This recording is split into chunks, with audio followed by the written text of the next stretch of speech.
Hey guys, Starcraft here, and this is take 2 on what I do. Am I talking over about Jughead the Hunger and Vampironica? Sorry about those of you who were unfortunate enough to hear my last one. I have no idea what happened to the audio. I double checked and actually, let me triple check. Okay, I triple checked and it is perfectly good to go.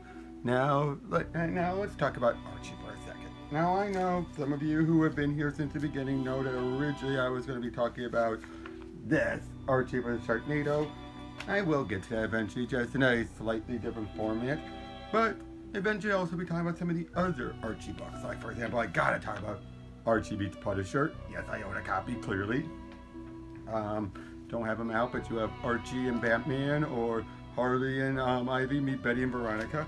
Or, of course, the ones that started a line at Archie that ended up kind of helping revitalize the brand alongside with the married life with and Archie like the married life, and that's Afterlife with Archie and the Chilling Adventures of Sabrina. This of which would lead into the Netflix series.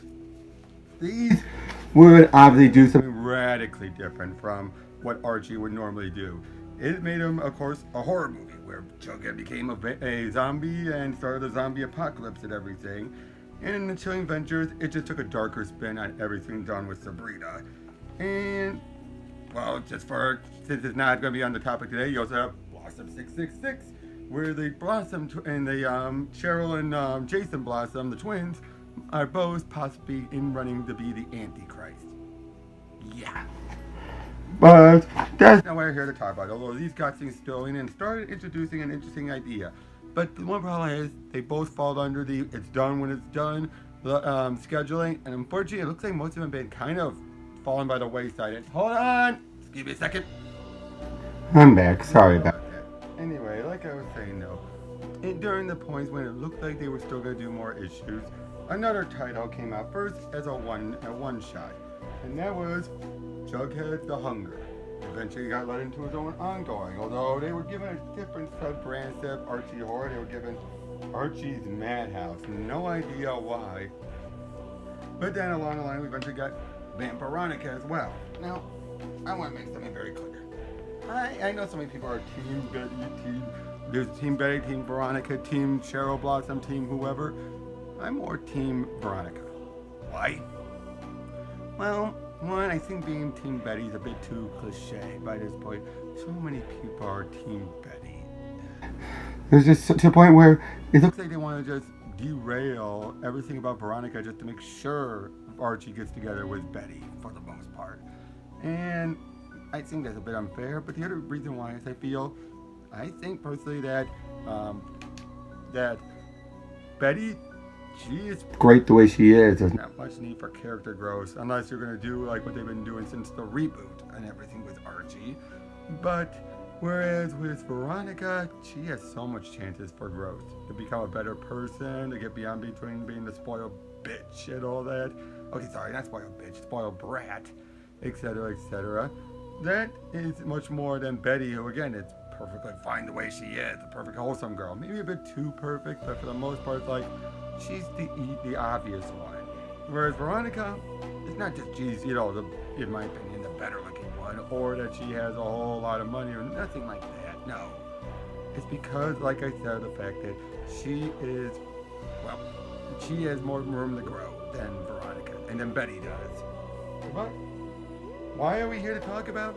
Well, because recently these two titles, while in obviously two different universes, fell on a different similar theme, and it was soon decided, let's have the two meet in a crossover, which we'll be getting to. Oh, but first, this is going to be a story spotlight and primer on the entirety of this series. Starting with Jughead The Hunger and moving on into Vampironica and then the first issue of the crossover. But I'm going back to my old way of doing these spotlights, no screenshots. Why? Archie's notorious for flagging down videos talking about this stuff and showing images and everything, so I'm trying to give him as less of a reason to do it as I possibly can. So the less clear the image, I'm afraid, the better. But obviously you'll be seeing stuff. So let's dive right in, shall we? As we start off with the one shot of Jughead The Hunger. This one was written by Frank Thierry. Some of you may know him for his Harley Quinn stuff, including Old Lady Harley, among some other books. And for this one issue, it's Michael Walsh. As Well, the hunger is an interesting thing because, well, Jughead is always hungry, always eating hamburgers and all that. But we open up with Miss Grundy running from something. And all of a sudden, well, we see this big red slash, and, well, let's just say she lost her head. Ba-doom-tsh. As we then see her head being taken away. As we then cut to everyone wincing in horror and disgust, as we see, well, Jughead eating down a big sandwich. As we see this guy, who's the owner of the restaurant, is bemoaning, like, we'll be out of business in a week. And then I love how he's like, please, sir, what will it take for you to never come back? Here's a blank check. Write any amount and you think is fair. Or if money's not your thing, what about my daughter's car? It's brand new. It's in the parking lot, ready to go. Hey! And he's like, actually, there's one thing you can get for me, my good man. Name it. Anything. What do you got for dessert? Oh, Lord. Be right back.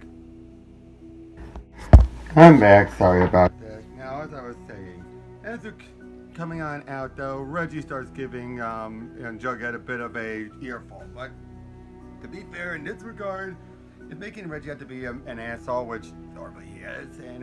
But in this case, he has a point. But he's saying, but he's true. They're making a laugh like, well, they were holding you that blank check. I almost wrote that one too, and myself. I felt so bad, as Veronica says. But then, what does Reggie say? Too funny? I got another word for you. How about disgusting?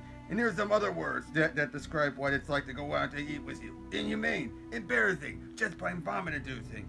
Oh, so I get it now, Reggie. It's kind of like how the rest of us feel whenever we're with you.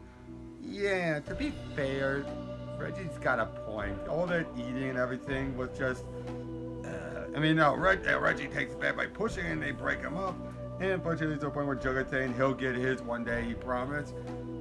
But then we see Archie's dad shows up and reveals that the Riverdale Ripper has struck again and took Miss Grundy. Yep, the Riverdale Ripper is what they revealed as the person doing the killing. And they've already taken 4 people. Pops, Ethel, Grundy, and Jughead's poor cousin Bingo. And basically now they decided they need to, everyone should head on home as Jughead is starting to head home. As all of a sudden he sniffs something and then Dilton walks up. Dilton is normally the brainiac guy as he starts to explain everything, but all of a sudden Jughead, why did I say Reggie? Jughead's starting to get all the senses coming to him, bombarding with him. As, well, Dilton just won't shut up until he realizes something's going on, and sure enough, Jughead starts to transform, and, well, a big red splotch as Jughead wakes up the next morning all covered in blood, and when he takes out, opens up his bed, it finds Dilton's arm and glasses, and he freaks. He then goes to Archie, runs over to Archie to talk to him, and Archie said he saw everything. Hold on a second.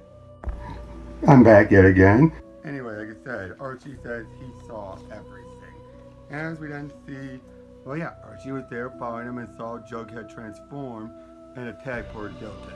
And then Betty shows up, looking in a very different attire, and basically they're trying to say, like, could you give us a minute? And, well, she doesn't give him that minute. She starts beating the shit out of him. And I even say to myself, Betty, what the hell? Hell? Yeah, that's right, Arch. That's exactly where I'll be sending this piece of garbage. Throwing him right through the door. And she pulls out a gun saying she's been thinking about this for a while. But then Archie gets in between them saying, this is my friend, our friend. As she then stops and retracts the gun. And even when he asks what's going on, she basically saying, I wish I didn't know myself. And then she explains, all of the Joneses, Jughead's family, have been werewolves. Every one of them. Even those guys on the boat, on the Mayflower, they stowed away. Whereas Betty's family, the Coopers, have been, well, they're werewolf hunters. Always have been. And she's been one of them this whole time. And she was when he says, like, I'm not doing it on purpose, tell that to your victims. And then it turns out this whole thing, her perky little, girl next door persona, yeah, that's been a cover the whole time. And Archie says, I'd like to say, when she says, no offense, I'd like to say no and taken. I really do. As well, And Betty doesn't want to do this any more than Archie does, but then she feels like there's no other way. So Archie pulls up. Well, Wolfsbane is what they decide to try and use. As they go to the Riverdale Botanical Garden. And I love how Jughead's like, much as I love this new badass version of yourself, I'd be enjoying it if I wasn't so busy urinating myself that you were going to viciously murder me. Well, what choice does she have, Jughead, really? As well, she tries it and doesn't seem to work as he transforms before them. Oh boy. And unfortunately, because Betty had her guard lowered, this gives Jughead more of an opportunity to start to get the upper hand. But then he, reverts back to normal. Apparently there was a delayed effect. Months would go by until they go in, check, and they find go to Reggie's house. As well, then we see Jughead's, and Jughead's is leaving, hitchhiking with Hot Dog. Turns out he attacked Reggie. He reverted back, and Betty was going to go looking for him, ending this one shot. And this one shot was perfectly self-contained on its own, set up stuff, but didn't really have much of a lore behind it at first. Again, not much at first. But eventually, I'm guessing it did well enough, and there was enough demand for it that it was decided to give it its own title. And we got that with Jughead The Hunger, the ongoing. As, we start off with the first 7 issues right here, make up the entire opening arc of Jughead on the Run.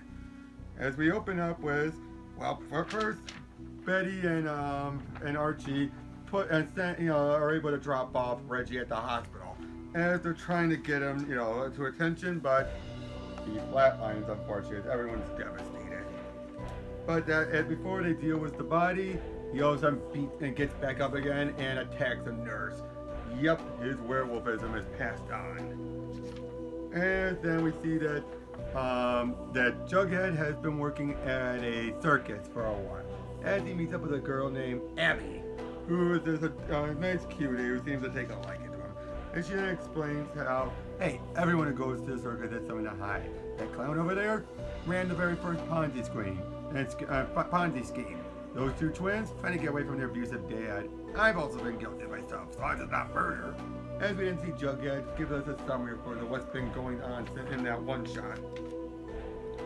Then one thing I like though is that he goes to the magician's chest and takes out his chains and uses it to tie him up, hoping to basically keep himself restrained at night because he knows what'll happen. As we then see that Betty and Archie go to a fast food joint, knowing Jughead loves to eat. As Betty's showing off, is reminding us, this is not the sweet Betty, this is the hard-ass Betty. And Jughead basically makes it clear, again, he doesn't know what's going, who this is. And she's, of course, making, hold on. Yeah, basically, again, she's just being this badass, and she's telling Archie to toughen up, or else. As we then see this one guy grab him and pull him around. Yeah, it's Bo, that's Betty's cousin. Expect to see a lot of Coopers throughout this series. As we then see Jughead wake up and find he's in the lion's cage, and the lions are freaked out at him, like they're afraid of him. As he runs and he finds poor Abby disemboweled, he turned.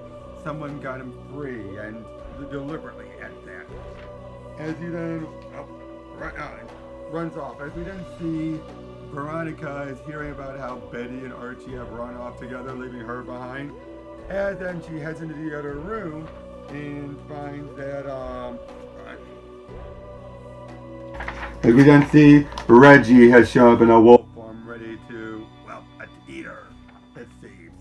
But okay, since it's going to be in the start of this next issue, where we see Principal Willoughby is mourning Miss Grundy's death since she died in that 0 issue. As he then shows up and he's ready to attack. He has control over himself. But then as Willoughby starts to run up, there's Veronica there and she's in on it. Now here's the one thing that's kind of put me off. Hold on a second. Sorry. Like I said, the one thing that puts me off, and as we will see in the crossover, it's clear Frank Thierry does not have anything against Veronica, but okay, when we saw her in the first issue, she seemed like typical Veronica, but then afterwards, and it's made very clear later on that she is a werewolf too, she's become a total monster. I mean, you'll see in a later issue just how monstrous she is. But before that point, yeah, I don't know if this is a case of revealing she's always been this bad, or if the werewolfism brought out the worst in her. Frank, if you watch this, let me know, alright? But yeah, it's just troublesome, if you know what I mean. It's just, yeah, I don't know, because like I said, I don't like it when Veronica is treated like a total shrew and everything, or a monster.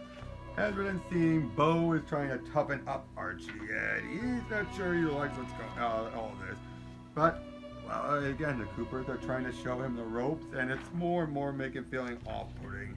He has to go down after his best friend at that. As we see, Jughead arrives at this one store who triggered a silent alarm because it recognized him. And, well, cops is showing up. We then see, of course, that Betty and Archie are a few steps behind Art and Jughead as she makes her way to the circus, and we find out that they want in. They want to be brought him in because Abby was like family to them. And then we see Jughead. He doesn't want trouble. He really doesn't.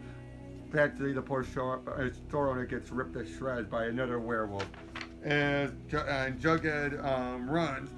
As, yeah, again, a werewolf shows up, he sees his werewolf chow, but the werewolf reverts, and turns out it's his cousin Bingo. The cousin that's supposed to be dead from what we remember in the last issue. And then we are going into the next issue as a reveal that turns out, nope, he ain't dead. He faked his death. One thing we also find out throughout all this about the werewolves is they have a stupidly fast healing ability. Very fast. But yeah, it turns out Bingo faked his death. Everything to just add one more body into the pile and give him an excuse to leave. And even chopped his own arm off. Obviously, it grew back. As he wants to show Jughead the ropes. And this is basically where Jughead's like, I don't want to eat people. I don't want to kill people. They're human beings.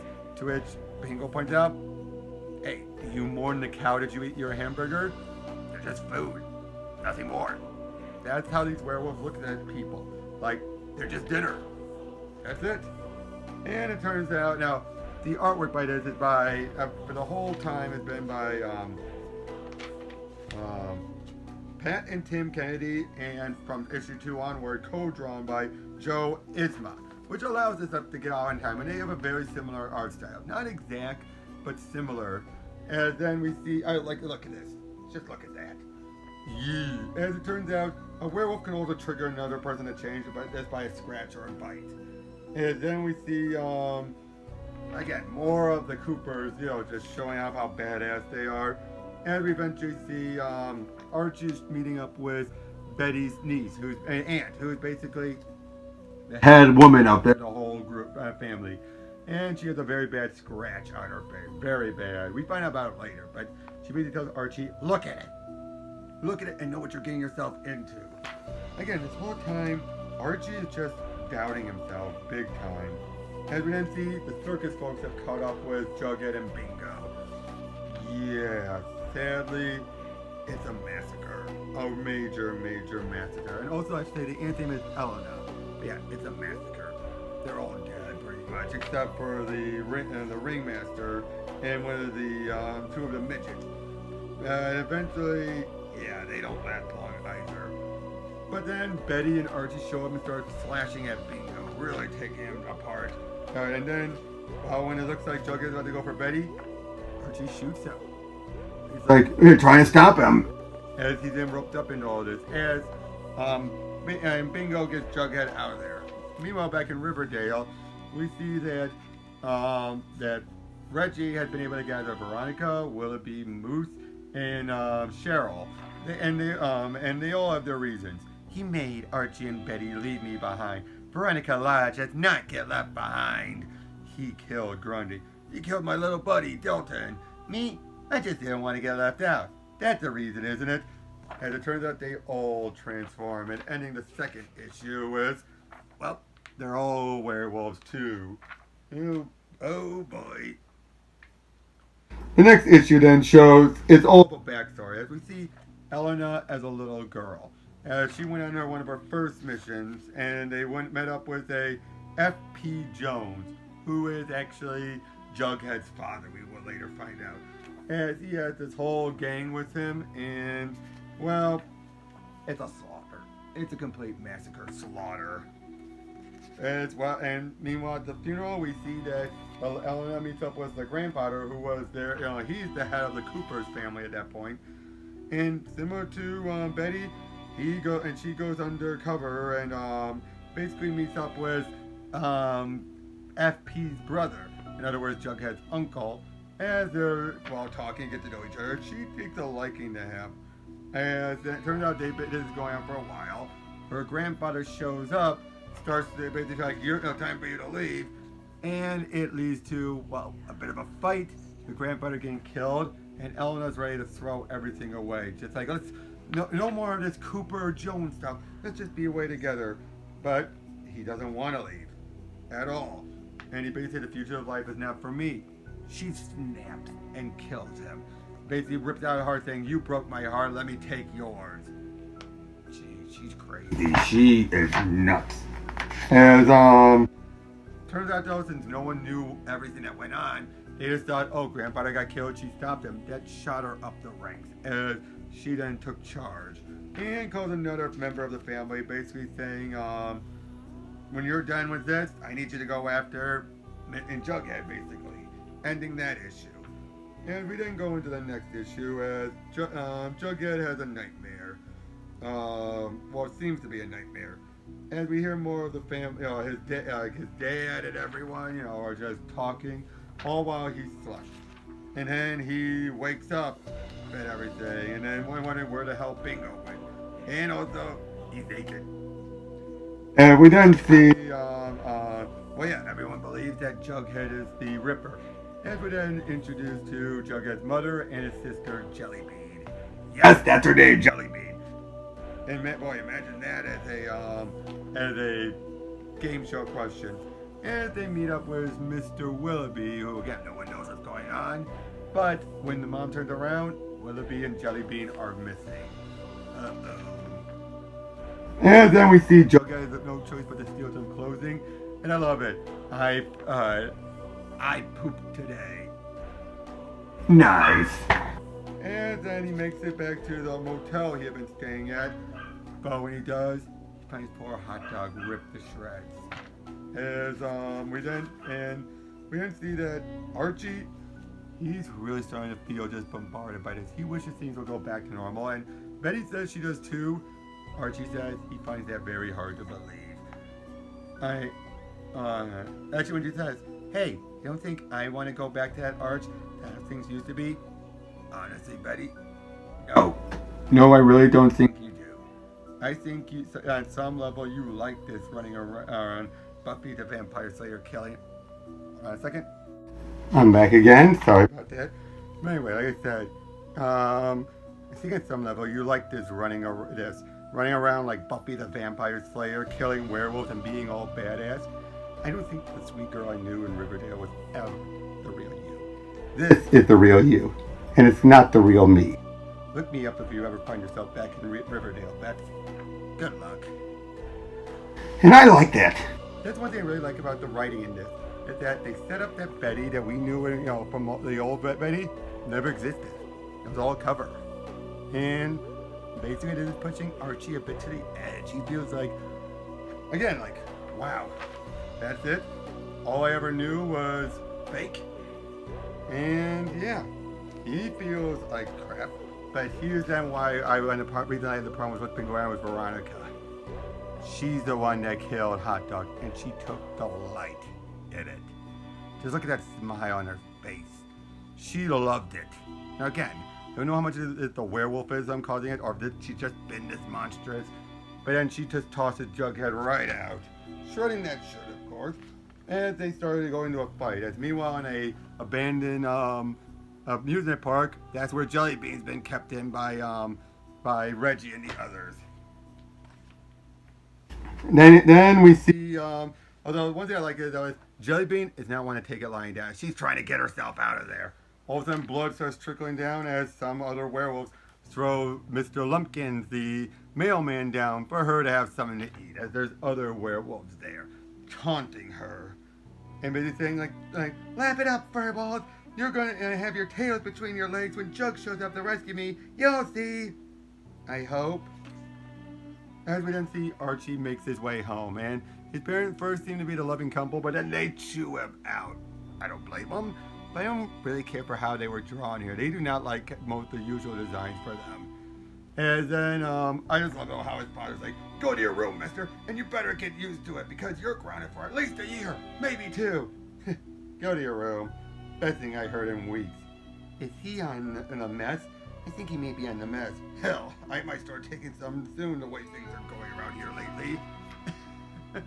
But turns out, Jughead's up there. Must have got through the window. As well, they're cool and even said, like, you're not going to shoot me again, are you? No, I'm not. As well, they're trying to figure out what to do.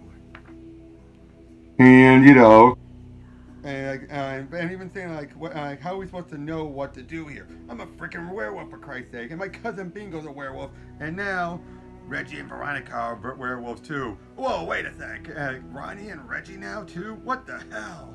At what point did my life become a rejected Teen Wolf script? Around the same time mine did. Apparently Reggie went all wolfing when I bit him. He turned Ronnie after that. As then who the hell knows who else?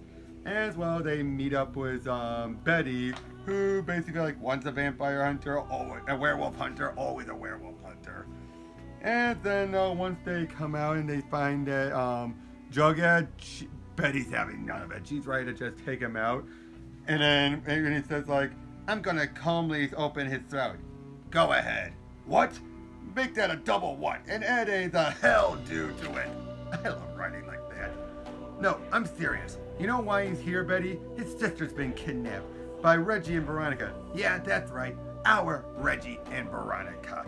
And this should get your attention, and really get your attention, by the way. They're also werewolves now. By the way, go ahead, kill him now. A friend of yours who... I'll be right back. I'm back, sorry about that. Anyway,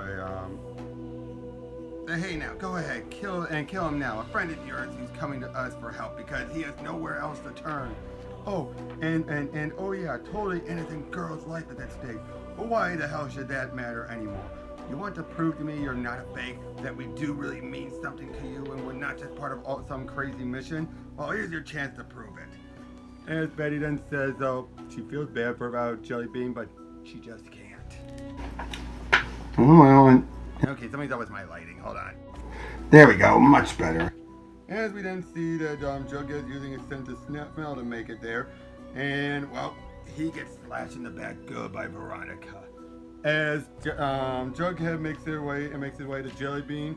And, well, Reggie's there waiting for him. As Jughead starts to turn, we see Moose turn, but when he finds a little device, it rips him to shreds. It's clearly something from the Coopers. As the rest of the family show up, Moose just a piece of meat all over. Leading into the final issue of the arc. As we then see, Reggie has never been the nicest guy at all. So, of course, being a werewolf made him worse.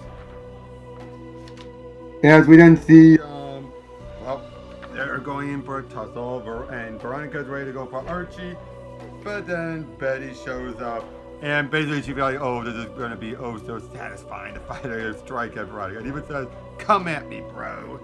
As we're seeing more and more fighting going on. That's right, all this is just the werewolves all duking it out.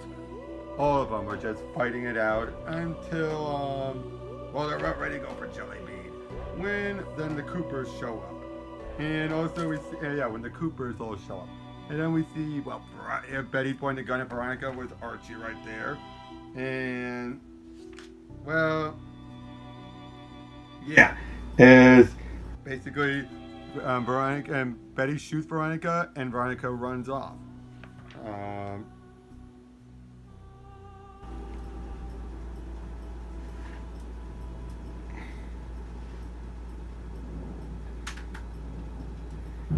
Oh, I just love that. After she's like, you made her get away. Oh, I'm sorry, Bets. I'm sorry I almost got shot in the face and then tossed into you by my ex-girlfriend werewolf. Clearly this whole thing is my fault. Maybe I would have been better off if you did shoot me in the face. As we then see another, Reggie continues charging through until he gets all shot up. As then we see, well, Jellybean's trying to say, tell him to stop. They point a gun right at her. They have a feeling like they had to take out all werewolves. But I'm not a werewolf. Not yet. Maybe not ever, right? Basically, this is what's causing Betty to really turn. It's basically like, I'm not letting you kill a kid, Dutch. And then she calls out to her Aunt Elaine, knowing she's listening, saying, I'll keep an eye on him. If things go bad, I'll take care of it. But if they don't, well, yeah, and just leave us alone. We didn't see then. The Coopers put a spin on it, revealing that, as far as the public think, it was Veronica and Reggie behind everything. Jughead was just an innocent. But then Betty makes it very clear, I did this for Jellybean, not for you. And if you screw up so much, you're done for. But then it looks like, they basically feel like, hey, let's just go back to being friends, right? And can we actually try that? And Betty even says, I make no promises. Especially because while this sounds all well and good, there's another element here that we're not taking into account. Sure, she let us go, meaning her aunt, but believe me, it wasn't because I'm her favorite niece. Or she suddenly became sympathetic to the plight of werewolves. She's got a bigger play here. And heaven help us all when she lets us know what it is. And we then see Jughead and Jellybean are talking, Betty's letting her know, yeah, I'm going to be the overprotective big brother. Sorry.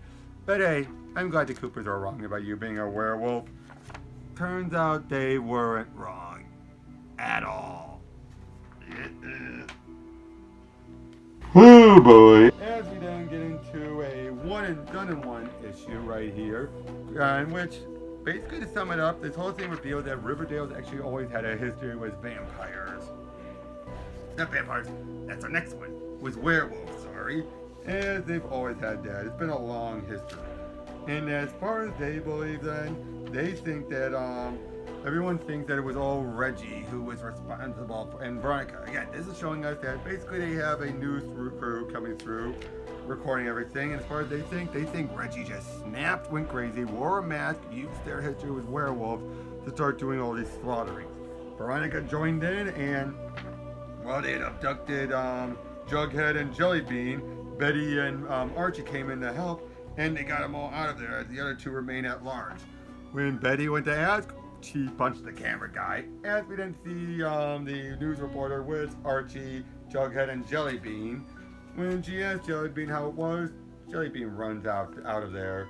And, well, then we meet up with Mr. Lodge, Veronica's father, as they explain his take on everything, and it turns out his family has a history. As his uncle was a senator who long ago was driving with a date. A werewolf came by, he swerved right off and went into the water. His uncle, being a swimmer, was able to get out of there, but not the girlfriend. And, well, you probably know how it goes. People thought he was responsible, he killed her, yada yada. Couldn't take it anymore, and he committed suicide. And Mr. Lodge makes it clear he's going to exonerate his daughter, no matter what, to prove she didn't do it. And, yeah, that's an interesting way of showing us actually how they put the spin on everything. Now, here's something you guys should be wondering about. What was one of the most famous crossovers ever with a werewolf? Wolfman meets Frankenstein, or Frankenstein meets the werewolf, and Wolfman. Well, they actually would do was 3 parts of their own version. Somehow Moose has been made into a Frankenstein monster, and they even say, it's Frankenmoose meets the Wolf Jug. As well, it's a few days later as they're burying Hot Dog. Everyone is just it's obviously sad after everything. And yeah, they just have no idea what to say.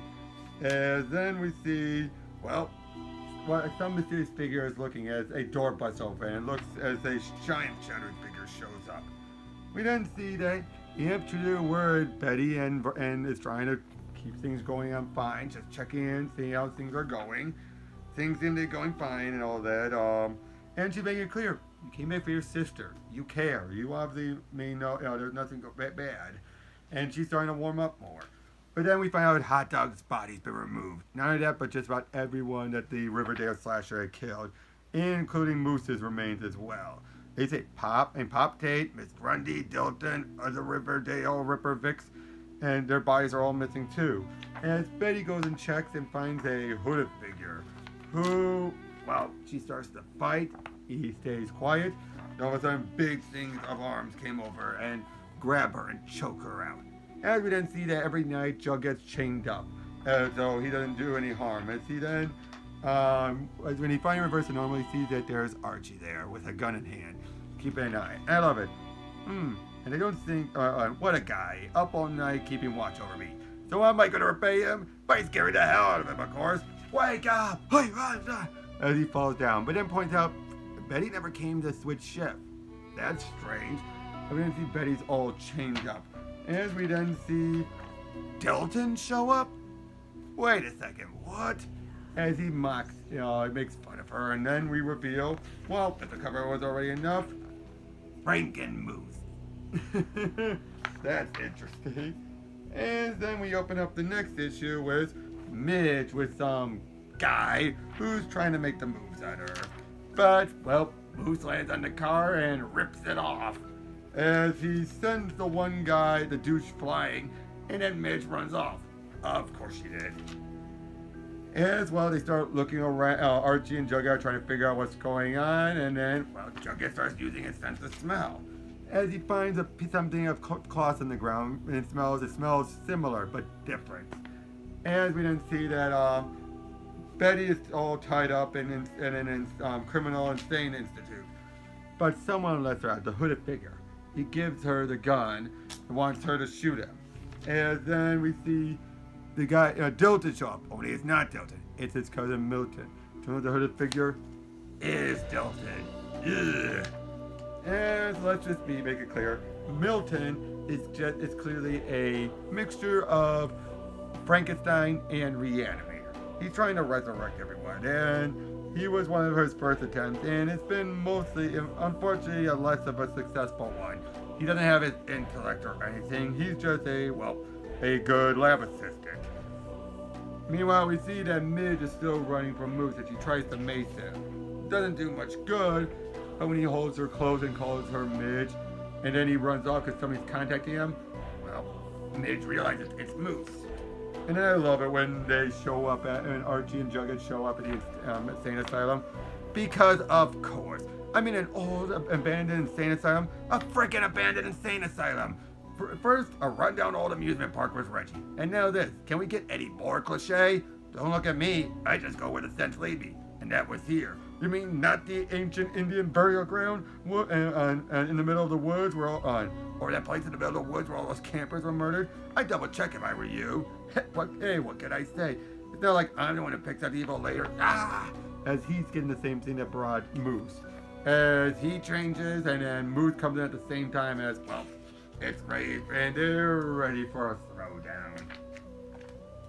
Leading into, well, the last issue of the arc, and we find out that Milton would try to work on Ethel, didn't work very well, as Dilton would then throw these bodies into the other cells, keeping them locked up. Things would change though when he would find Moose's remains, take them, as we then see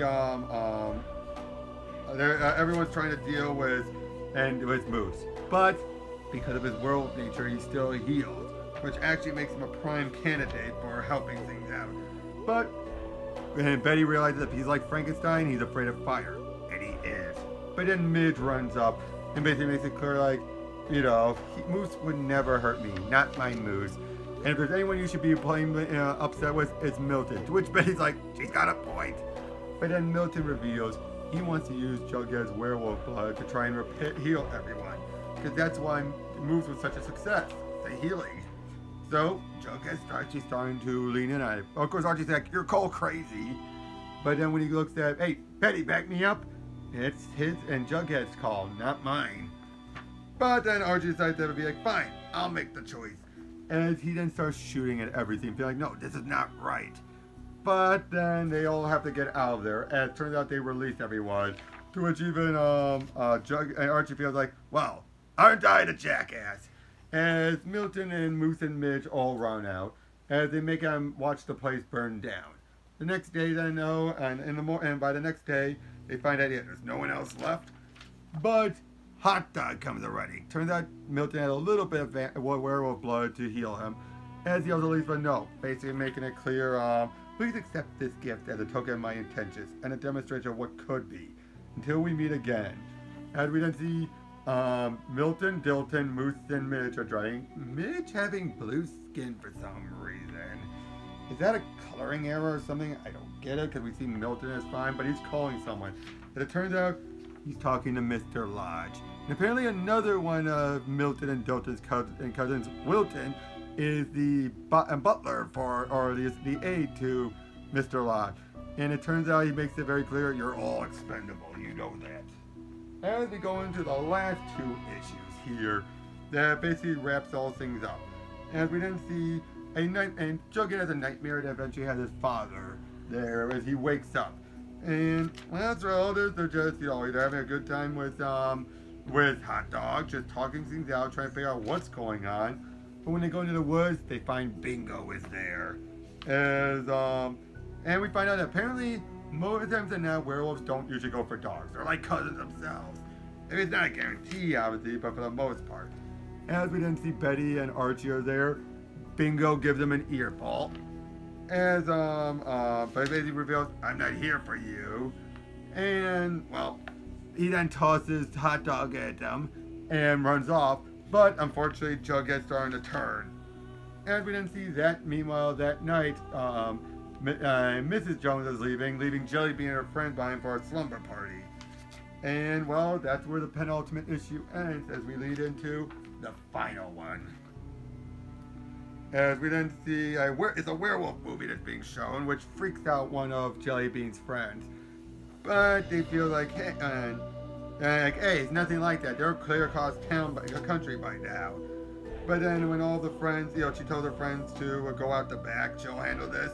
And yeah, basically, they run off, and well, there's Bingo. And she says, might as well come in and get this over with. And you see Archie and Betty are trying to deal with Jughead, but he's just too strong. And well, yeah, but then Hot Dog shows up, causing Jughead to run off. Yeah, he would never hurt his dog. As we then, of course, have the reveal to Bingo anyway that, yeah, Jellybean can change as well. Then Jughead shows up, but it turns out Jellybean can turn him back normal with just a touch. She's special. And when Jughead makes it clear, like, hey, you're not, and why didn't you tell me? What was I to, how was I to say anything? And when it's made very clear, though, when she's like, he's saying you're not leaving, she wants to. She wants to find out more about herself. And, well, then, again, Betty and Archie show up, shoot Bingo again. But then, well, it continues on fighting, and, well, Jellybean runs off with him, even saying, I'll say hello to Dad for you. But then we see Elena is watching, basically saying, the only thing that should have made you hesitate would have been if her face would end up on a milk carton, but you're weak. But it turned out she's talking to someone else, and it turns out Hiram, Mr. Lodge, the two of them are together. And they're trying to both end the werewolf menace once and for all, but he makes it very clear, I knew Bert and Betty. She's not exactly as cold as you think she is. But then you have the point where they're saying to end the world. Oh, Hiram, I so love it when you talk genocidal. And we then see Jellybean and Bingo meet up with, well, Jellybean's father. As they go on in, but then Reggie, Willoughby, and Veronica show up. No Cheryl at all. And, well, Jellybean says, what they had, but it's they had, they're part of the pack now, which means they're family. And that look on Jellybean's face says it all. She's realized, I made a mistake. And that's the end of this.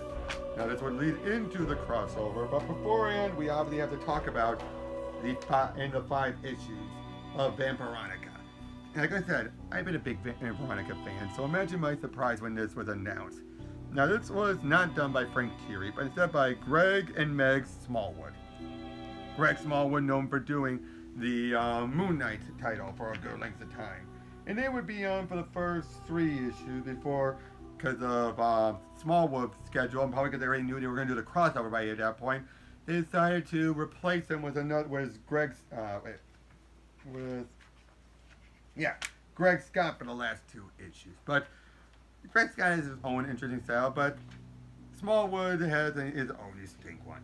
As we open up with it's Cheryl having a big party, when all of a sudden a vampire shows up, but then Veronica fights him, takes him off, leading a bit of a scuffle as another vampire shows up. She tackles them both in the pool, and as blood starts to seep, she comes on up, walks up, saying, "Hey Cheryl, cool party." As we see her as they're getting the vampire and everything. As we then cut to a few days later, as we see Betty and Veronica are cheering, and doing cheerleading squad while Archie is a football player. And basically, we then see that, turns out Betty has plans with Archie. And we see, she pulls Reggie's up there, like, "Of course, we got plans too, don't we?" "Absolutely." Poor Reggie, always caught in the middle of everything, sometimes of his own choice. As, basically, "You want to go out, you can pick me up at 6. Dad's having a client over, and I don't want to get stuck with dinner with them." "What about 6 o'clock sharp, Reggie?" And we then see, of course, she is heartbroken, of course, that Archie is spending time with Betty, and she goes on down to see her parents and finds they're down as they've been bitten in the neck. When she's freaked out what's going on and she thinks they're dead, we then see this one guy, later revealed to be Ivan, as he's, clearly a vampire, and he bites her right away. As she then runs out to her car, starts it up, runs down the guy, that's right, dumbass, car beats face. But then there's the cars coming in front of her as, it's Reggie, who curses as they crash. Betty and Veronica flying out, she didn't put her seatbelt on, and Reggie hitting the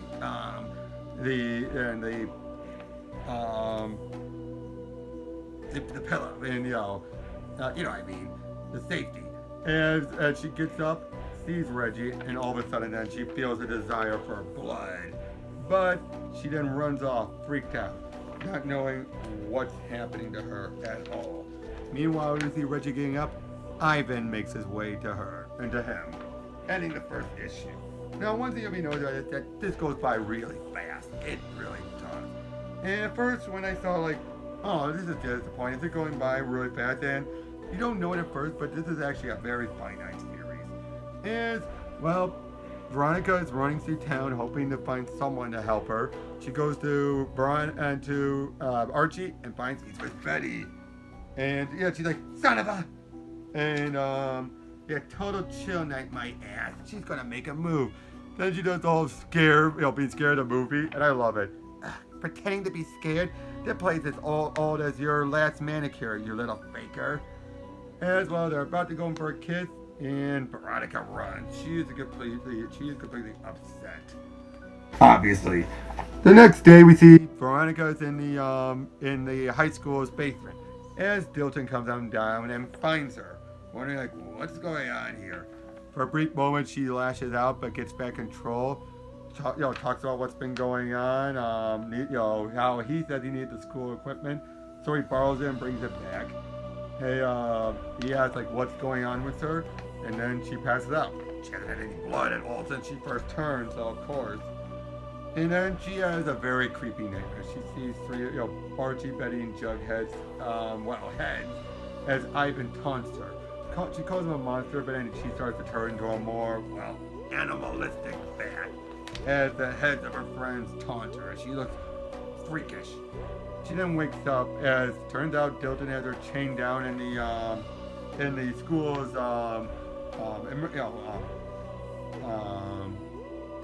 the nurse's room. As he has a cross and everything, and basically says he was able to get some bit of blood. Sorry. As he says I'll give you this if you promise not to bite me. She just easily breaks from the restraints. Vampire strings. Done. As she then takes the blood, guzzles it down. He then she explains everything that happened. It's quite clear she's a vampire. And well, he offers, you can come to my place. And she says, that sounds great. I love that smile on her. Smallwood really does great artwork. And again, I like how when he comes home, Dilton's mom's all like, hey, sweetie, Dilton brought a girl to help tutor. And again, just the cute look on her face as they go upstairs and, well, they start going over the different vampire lore, the Stigrori and all that. And basically how there's the belief of if you take out the head vampire, you'll, well, be able to revert back to normal, which they feel like that's what they gotta do. Take out Ivan and it will save everything. As we then see, meanwhile, elsewhere, that, they're wondering about, hey, it is a football game. And Archie asks, what's been going on with Ronnie? I've been blowing up her phone all day, but she hasn't called or texted back. It's not like her to miss a game. I'm sure she had a good reason. Maybe a family emergency. Maybe she's still salty about our date last night. Hey, have you seen Reggie? He was just here a second ago. And she then said, I think I saw him run off with some girl as, well, he's getting a bite, so to speak. Like I said, this is my favorite cover. I love that cover of her just attacking everyone, Buffy style. As we then see at school, the next day at school, there's a bunch of missing girls all around. As we then see that it turns out Veronica's been having to deal with pig's blood. As they're ready to go, Dilton's telling him the plan to go on in, deal with it all. And I love it. It's like, are you ready for this? It's a large closet kosher. I love this outfit of hers. It's just so badass. Again, you can tell I love Veronica. And again, it just shows that she's ready, like, I'm not gonna sit around and let things go bad. As things are, my parents are again, as far as she thinks are killed, and I'm a monster. I'm gonna do something about this. She goes on in, is sneaking around her own house, and she finds this box with a symbol, the Order of the Dragon. But then we see Archie shows up. He wants to apologize and make amends, but when he comes to the door, Dilton tries to get his attention. He's like, Dilton, what are? Then Mr. Lodge showed up, a vampire, as he brings him in. Dilton tries to get Veronica the warning, but then that's when her parents show up holding on to Archie. Archie's like, what the hell? And we also find out, they don't care about food, they just want to turn people. As we then see Ivan show up, this is where we're introduced as Ivan. As well, basically they explain all of their plans that you can we want you to join us. You can turn your friends, kill whoever you don't like. It'll be fun. Of course, Archie's like, I ain't doing that. But Veronica is completely torn when all of a sudden a blast goes off as Dilton may use the bomb. He basically comes in as a badass, shoots a stick at Ivan, but Ivan catches it. Then Dilton pulls out a cross. Veronica is fighting, smashes some holy water in his face. But then also he's stabbed by Archie with a poker. They for a brief moment, Mr. Lodge regains control, but they book it out of there as Ivan gets back up. And then we see Veronica and Dilton explain everything to Archie, basically making it clear, and she makes also like I love this. So let me get this straight. You and your parents are vampires, but they only want to kill me because some dude named Ivan is mind controlling them, but he doesn't control you because you're a strudel? Starogi. I'm a Starogi. She's a different type of vampire. Okay, whatever. Were you ever planning on telling me this? I was going to, okay? You were just too preoccupied making out with Betty all the time. Hey now, how do you know what I was? Okay, look, maybe I was just too busy being traumatized or whatever, but I'm sorry I didn't tell you sooner, Archiekins. I love what she calls them, Archiekins. And then he says, I'm sorry, you did what you had to. I just wish I could have been there for you sooner. But for now, I should be thanking you instead of freaking out on you. You legit saved my life back there. And of course, he gives Dilton props as well as they realize, oh no. And so where are the majority of Riverdale's strongest and fastest going to hang out? Cheryl's party, of course. And we then see that Jason Blossom is flirting with Betty. Vampire comes out. Jason bolts. And then a car crashes into the vampire. And then Veronica comes out. And I loved it. She's all like, hey girl, I could tell from your face what you're thinking. And yes, it is a new look. Thanks for noticing. And then we get into the next issue as, well, all of a sudden they hear, as they're looking at, Betty's freaked out, they hear a scream. Veronica runs on off. They say tell Betty what's going on, and they have a bunch of super soakers with holy water shooting it at the vampire. And then we cut to right after the opening of the first issue, as we then see Cheryl and Veronica arguing. But then Reggie shows up, ready to deal with them, as they start fighting. And, well, he's giving her a chewing out, as we then see Jughead inside, wolfing down on some food. Now, this is really the first major time, besides earlier with Betty, that we see Veronica and Jughead. But I love this. He then breathes on the vampire. He was eating garlic bread, and he then smashes it in his face and runs off. As it turns out, he then runs into Moose. But then Moose gets his face flashed as they run out. Then they see Ethel having a broom whack at someone. It's Midge. Uh-oh. As well as Nancy as well. As now they're all surrounded by a pool. As we then see, well, Ivan shows up holding on to Betty. As he then says, like, fine, I'll stop. I will stop. As they leave Betty, and, well, Ivan's basically saying he won't regret this, my dear. But what does she do? Throws them right into the pool that Dilton had poured holy water in, killing Ivan. But, unfortunately, it didn't do anything. He's not the head vampire. The head vampire is still inside. As they decide as she tells everyone else, get in the pool. As, they start, they all going now. The holy water does not kill them, it just hurts them really badly. So they all then hurry on inside as Veronica goes inside, trying to go to deal with it. And it ends with a spider coming towards her, leading us into the final issue. As we then see, well, I'll just make it good. The spider, it's an illusion. It comes, it goes. Veronica throughout this whole issue is just going to deal with illusions. And she tries to deal with it, but it just takes off and says, you can try and scare me all you want. I'm still coming for you. As again, they're all everyone is in the pool surrounded by the vampires. And then Mr. Lodge says, drain the pool. As Veronica sneaks on through and thinks she sees her father.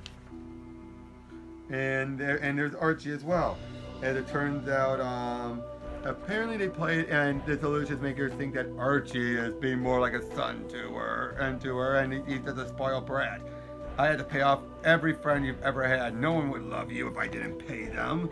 Again, just showing her some of her worst fears. But then, she ignores it and runs off. Then she finds Betty, barely ready to get married to Archie. And then I love it how Veronica's like, is it real? This isn't real. And says, I'm so happy for you. You are? Of course, why wouldn't it be? And then, of course, this Betty attacks her, but then she strangles her until she disappears. As, well, everyone is, its clock's ticking down. They're trying to figure out what to do.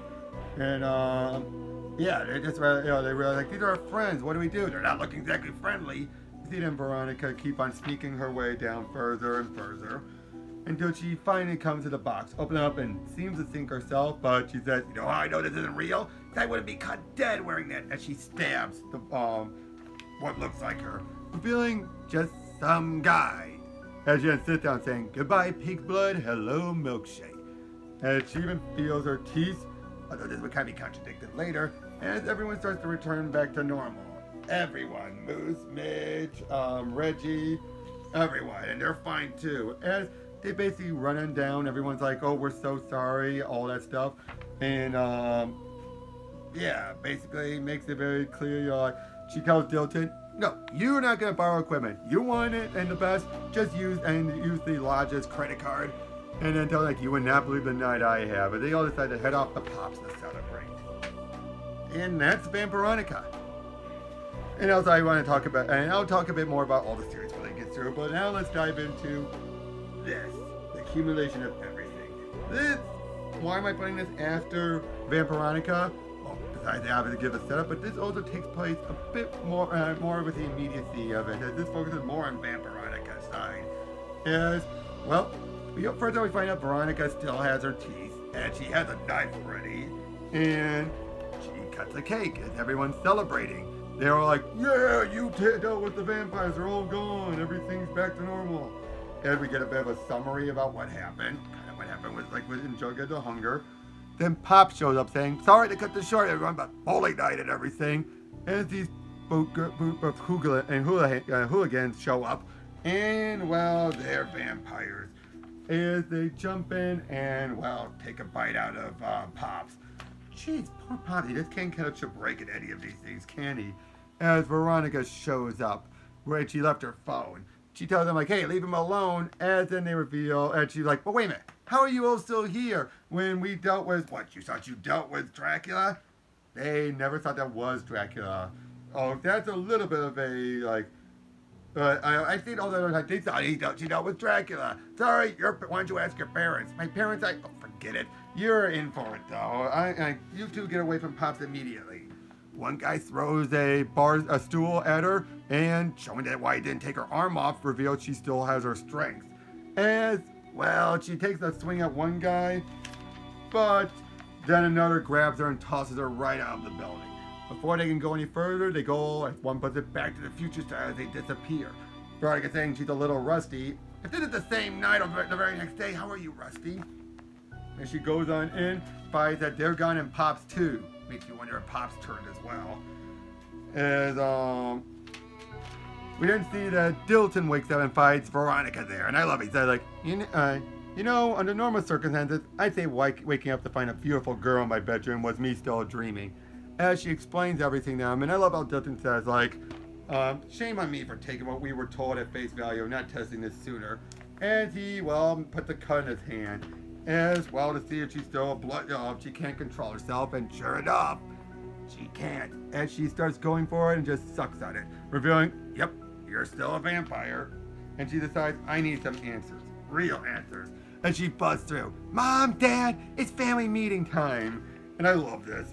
Is this about your allowance again, dear? Fine, I'll raise it an extra $100,000 a week. But that's it, you hear me? I swear, at this rate, you and your mother will put us in the, well, less rich house. Oh, if only this was a problem, you could just throw money at Dad. Like whatever you paid to stage your lavish off-Broadway production of How to Succeed in Making an Ass Out of Your Daughter Without Really Trying. As we then reveal, it wasn't Ivan that made him a vampire. They've always been vampires. Boy, kind of like with Jughead, find out the Joneses have always been werewolves. The Lodges have always been vampires. Oh, and by the way, I should point out Frank Thierry and Pat and Jim and Tim Kennedy and Joan Ezema, the Jughead The Hunger crew, working on this one instead of the Smallwood. And you can kind of tell that's why that's a similar thing. But really, given how Vampironica ended, how else were you going to reveal that?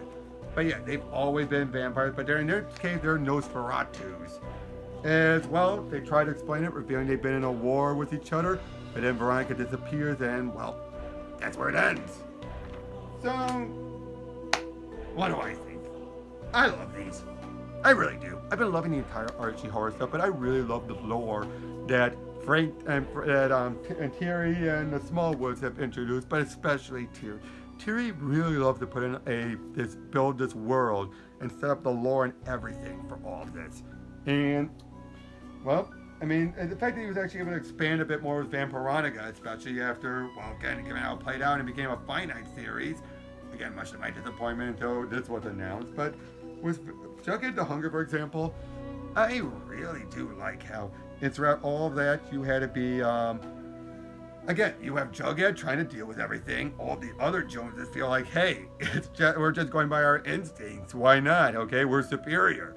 And then you have the Coopers being all like, we gotta deal with all this. And I also love it with Betty, how she, again, the fact that all of it was an act. And how poor Archie's just stuck in all of it. One friend that he really liked turns out she was a fake. His best friend is in a situation he can't handle, that he has no control of. Some of his other friends have been turned into crazy werewolves. Again, not happy about how Veronica was handled in that. But again, I'm pretty sure it is the werewolf, given how monstrous all the others are. And Jellybean is an interesting, how things went on there. And you have all the stuff with Frank and Moose and Midge and Milton and all that stuff. And again, just some very interesting, clever world building. And obviously it feels more like this is more, the crossover is going to be more of a Jughead The Hunger story than a Vampironica story, but at least throughout this, they set things up. And that was the other thing I love about Vampironica. It's fast. It moves by at light speed throughout all this. And again, it was a finite story initially, but again, having Veronica become the badass as opposed to Betty and the other one, boy, I wonder how that's going to go when they do in the crossover. And have it be that she's doing all this because, well, it's her friends, her family, her own life. She wants this all fixed up, and she decides like, I'm not gonna try and make money. She had a Southern Belle Twain some of the incarnations. I'm not just gonna sit around and have someone else do it. I'm gonna take it into my own hands, and she does. There's some stuff felt a little contrived, although given what's shown in the crossover, okay, that's actually kind of the point. But again, I really like it.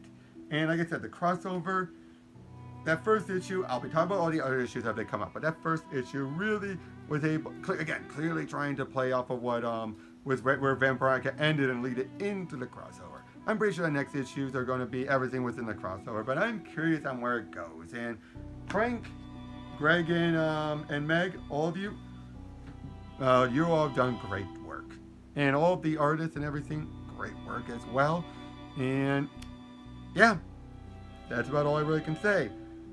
Sorry again, this took so long, but after how Collins World is recording yesterday and it turned out being coming out crap and all that, yeah, it kind of put me off. So I decided to record it today, and it'll be out tonight, and be out, I assure you.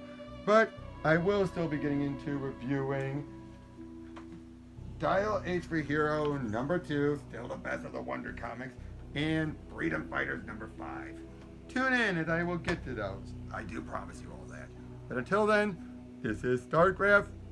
See you next time.